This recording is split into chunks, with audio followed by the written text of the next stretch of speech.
दुनिया की सबसे बाअसर टेक्नोलॉजी और मसनूई ज़हानत की नुमाइशों में से एक जाइटिक्स ग्लोबल का 45वां एडिशन मुत्तहिदा अरब इमारात के शहर दुबई में पीर के रोज़ शुरू हुआ, जो जुमे के रोज़ तक जारी रहेगा।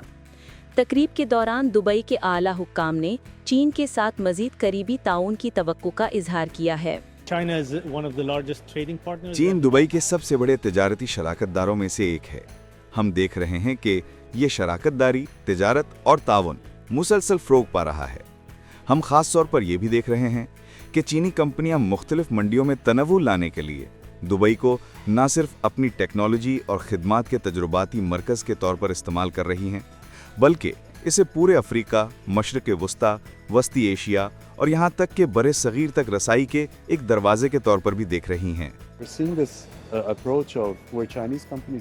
हम देख रहे हैं कि चीनी कंपनियां यहाँ आ रही हैं और अपनी फिक्री मिल्कियत यानी आईपी भी साथ ला रही हैं।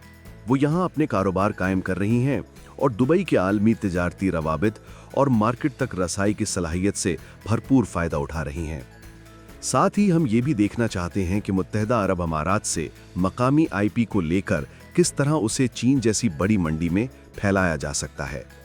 सच कहूँ तो मैं अपने चीनी शराकतदारों के साथ मज़ीद ताउन की ख्वाहिश रखता हूँ। दोनों जानिब कारोबार के बहुत से वसी इम्कानात मौजूद हैं जिनसे फ़ायदा उठाया जाना चाहिए और हम मुस्तकबिल में इसके मज़ीद मौक़े के मुंतज़िर हैं। वो यहाँ अपने कारोबार कायम कर रही हैं और दुबई के आलमी तिजारती रवाबित और मार्केट तक रसाई की सलाहियत से भरपूर फ़ायदा उठा रही हैं।